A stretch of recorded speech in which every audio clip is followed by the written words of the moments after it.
Good evening all of you. मैं capital gains के अंदर एग्जेम्प्टेड ट्रांसफ़र रिवाइज करवा रहा हूँ। एग्जेम्प्टेड ट्रांसफ़र वाला टॉपिक जो है ये है तो थ्योरी, पर इसके ऊपर सम्स और क्वेश्चंस बिल्कुल आते हैं एग्जाम में। टोटल कितने एग्जेम्प्टेड ट्रांसफ़र पढ़ेंगे सर? 12 पढ़ेंगे। सबसे पहले लिक्विडेशन ऑफ अ कंपनी। अगर एक कंपनी बंद हो रही है, लिक्विडेशन हो रहा है, और वो अपने जो पड़े हुए असेट्स हैं इन काइंड, मनी नहीं, असेट्स इन काइंड, मतलब पड़ा हुआ जो ऑफिस का फर्नीचर वगैरह वगैरह वो सब अगर वो अपने शेयर होल्डर्स को बांट दे तो दैट इज एग्जेम्प्टेड ट्रांसफर। ठीक है, लेकिन मैं यहाँ पे एक चीज आप लोग सबको याद दिलाना चाहूंगा या बताना चाहूंगा, भले ही यहाँ पर ये लिखा हो कि distribution of assets in kind by the company upon its dissolution is exempted transfer, capital gains में टैक्स नहीं लगेगा पर आईएफओएस में टैक्स लगेगा because it is deemed dividend. कोई कंपनी अगर अपना असेट डिस्ट्रीब्यूट करती है ना शेयर होल्डर्स को तो वो डीम्ड डिविडेंड की कैटेगरी में जाता है, तो डीम्ड डिविडेंड तो होगा। ठीक है। Second, partition of Hindu undivided family. HUF के पार्टीशन पर अगर टोटल या पार्शियल पार्टीशन पे अगर एचयूएफ का असेट्स उसके मेंबर्स में बांटा जाता है in kind, assets in kind, तो वो एग्जेम्प्टेड ट्रांसफर होता है। Third, gift is exempted. Will, वसीयत में अगर प्रॉपर्टी कोई आपके नाम पे छोड़ के जा रहा है that is exempted. Irrevocable trust is exempted. Irrevocable trust क्या होता है? एक प्राइवेट ट्रस्ट, मतलब बेसिकली एक फादर ने एक ट्रस्ट क्रिएट किया, अपनी सारी प्रॉपर्टी उसमें डाली और बोला कि मेरे मरने के बाद इस ट्रस्ट से जो भी बेनिफिट है वो मेरे बच्चों को जाएगा। So that kind of a trust, उसमें जो भी है वो भी एग्जेम्प्टेड है। ठीक है, तो gift, will, irrevocable trust it is exempted. However इसका एक्सेप्शन है, अगर एक एम्प्लॉय जिसको ईसॉप मिला था वो अपने ईसॉप वाले शेयर्स किसी को गिफ्ट में दे या इररिवोकेबल ट्रस्ट क्रिएट करके दे तो वो एग्जेम्प्टेड नहीं होता, इट इज टैक्सेबल। चौथा, होल्डिंग कंपनी अगर अपने 100% सब्सिडरी को असेट दे रहा है या वाइस वर्सा तो वो एग्जेम्प्टेड होता है। पांचवा, अमेलगमेशन में अमेलगमेटिंग कंपनीज जो अपने असेट्स अमेलगमेटेड कंपनी को दे रहे हैं एग्जेम्प्टेड ट्रांसफर है। लाइकवाइज अमेलगमेटिंग कंपनीज के जो शेयर होल्डर्स हैं वो भी अपना शेयर ट्रांसफर कर रहे हैं और बदले में उनको नया शेयर मिल रहा है नई कंपनी का, that is also exempted transfer. Demerger, demerger एक बड़ा कंपनी है, अपने दोनों डिवीजन को तोड़ के अलग अलग बन रहा है, बिस्कुट भुजिया लिमिटेड टूट के दो कंपनी बन रहा है, बिस्कुट एंड भुजिया। तो यहां पर डीमर्ज्ड कंपनी से रिजल्टिंग कंपनी में जो एसेट ट्रांसफर हो रहा है वो भी एग्जेम्प्टेड है। डीमर्ज कंपनी के शेयर होल्डर्स वो अपना शेयर सरेंडर कर रहे हैं, उनको नई कंपनी का शेयर्स मिल रहा है, वो भी एग्जेम्प्टेड ट्रांसफर है।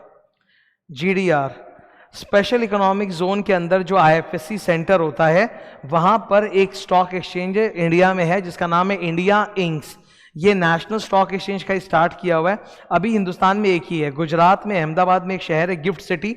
गिफ्ट सिटी जो आईएफएससी सेंटर है उसके अंदर ही एक स्टॉक एक्सचेंज है इंडिया इंक्स। यहाँ पर ना एसटीटी नहीं लगता है, पर बावजूद उसके अगर इसमें इक्विटी शेयर लेवा बेची होता है तो उस पर कैपिटल गेन्स का टैक्स रेट कम होता है, 10% ही होता है। ठीक है, अब यहां पर कुछ सेलेक्टेड सिक्योरिटीज का जो ट्रांसफर है जैसे जीडीआर, मसाला बॉन्ड, डेरिवेटिव एटसेट्रा, उनके ट्रांसफर्स पे अगर कोई एनआरआई ट्रांसफर कर रहा है और बदले में उसको डॉलर्स में मिल रहा है, ठीक है, तो दैट इज एग्जेम्प्टेड ट्रांसफर। अगर एक पीएसयू अपने असेट्स दूसरे पीएसयू को या गवर्नमेंट को ट्रांसफर कर रहा है as per N approved plan तो वो एग्जेम्प्टेड ट्रांसफर। अगर आपके पास कोई बहुमूल्य हिस्टोरिक सामान है, आर्टिकल है हिस्टोरिक, जैसे कॉइन्स हो सकते हैं, तलवार वगैरह हो सकती है, कुछ भी, any work of art that you have which is historical, वो आप गवर्नमेंट या किसी यूनिवर्सिटी या म्यूजियम को देते हो तो वो भी एग्जेम्प्टेड ट्रांसफर है। कन्वर्जन, डिबेंचर का रिडेम्पशन, डिबेंचर का redemption that is not exempted. Debenture का redemption itself is considered as if transfer of capital asset हो गया, उस पर कैपिटल गेन्स टैक्स लगता है, पर याद रहे बॉन्ड्स और डिबेंचर्स का इंडेक्सेशन नहीं होता।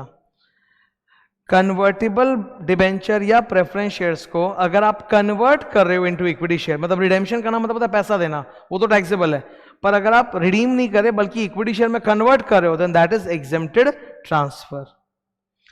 12% डिबेंचर्स के बदले कंपनी सरेंडर करके नया डिबेंचर दे रहा है 14% debenture, exempted transfer.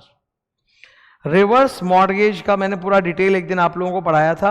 Reverse mortgage में जो वो सीनियर कपल होता है, जब वो अपना घर गिरवी करते हैं बैंक के पास, that is exempted transfer. In fact उनको जो मंथली पैसा इंस्टॉलमेंट मिलता है बैंक से वो भी एग्जेम्प्टेड। केवल जब लास्ट में जाके घर बेचा जाता है तब कैपिटल गेन्स लगता है। अगर भारत सरकार अर्बन एरिया में किसी किसान का खेत कंपल्सरली छीन ले और कंपेंसेशन दे दे तो वो भी एग्जेम्प्ट होता है। वो सेक्शन नंबर 10 के 37 में एग्जेम्प्ट होता है। तो दैट वाज एग्जेम्प्टेड ट्रांसफर। अब लास्ट टॉपिक है कैपिटल गेन्स का। कैपिटल गेन्स के सेक्शन का रेंज क्या होता है? 45 से 55 है। तो 55 है लास्ट रेंज। पूरे कैपिटल गेन चैप्टर में हम लोग एक शब्द बोलते रहे, fair market value, fair market value, fair market value. Correct? ये फेयर मार्केट वैल्यू हम निकाल रहे हैं या कोई प्रोफेशनल वैल्यूअर से निकलवा रहे हैं? ठीक है। अगर असेसिंग ऑफिसर जो इनकम टैक्स ऑफिसर है उसको हमारे निकाले हुए फेयर वैल्यू पे ही डाउट है तो वो चाहे तो इनकम टैक्स डिपार्टमेंट के अंदर जो वैल्यूएशन ऑफिसर है उससे वैल्यू निकलवा सकता है। ये उसका हक है। यहां पे दो सिचुएशंस है। अगर मान लो मैं असेसी हूं और मैंने एसेट जो बेचा है उसका वैल्यू किसी प्रोफेशनल वैल्यूअर से निकलवाया था, तब प्रोफेशनल वैल्यूअर तो एक्सपर्ट है, वहां पे जरा सा भी 19-20 बर्दाश्त नहीं होगा। तो अगर एओ को लगता है कि प्रोफेशनल वैल्यूअर ने जो एफएमवी बताया है वो कम है, तो हल्का सा भी अगर उसको लगता है कि कम है तो वो वैल्यूएशन ऑफिसर को मामला रेफर कर सकता है और जो भी नई वैल्यू आएगी वो लिया जाएगा। लेकिन मान लो कि उस असेट का वैल्यूएशन मैंने किसी प्रोफेशनल वैल्यूअर से नहीं करवाया था, खुद किया था या ऐसे ही किसी ऐरे गैरे से करवाया था, तो यहां पर ना ये लोग 15% की ऊंच नीच अलाउ करेंगे। ठीक है कि 15% ऊपर नीचे हो ही सकता है। तो इस केस में अगर एओ को लगता है कि फेयर मार्केट वैल्यू मैंने कम बताया है तो वो वैल्यूएशन ऑफिसर को रेफर कर सकता है। पर अगर उसके अनुसार बहुत कम डिफरेंस है, मतलब 15% of the value that I have told और 25,000 रुपया विच एवर इज लोअर, अगर उतने तक का डिफरेंस है तो वो छोड़ देगा मामले को, फिर वो रेफर नहीं करेगा। इससे ज्यादा का डिफरेंस है अगर उसको लगता है तब वो रेफर करेगा। कुछ केसेस में बिना बहुत ज्यादा डिफरेंस हुए भी वो रेफर कर सकता है, अगर उसको ऐसा लगता है कि जरूरी तो कर सकता है, उसके पास सारे हथियार हैं। So that finishes our entire capital gains का revision. Thank you.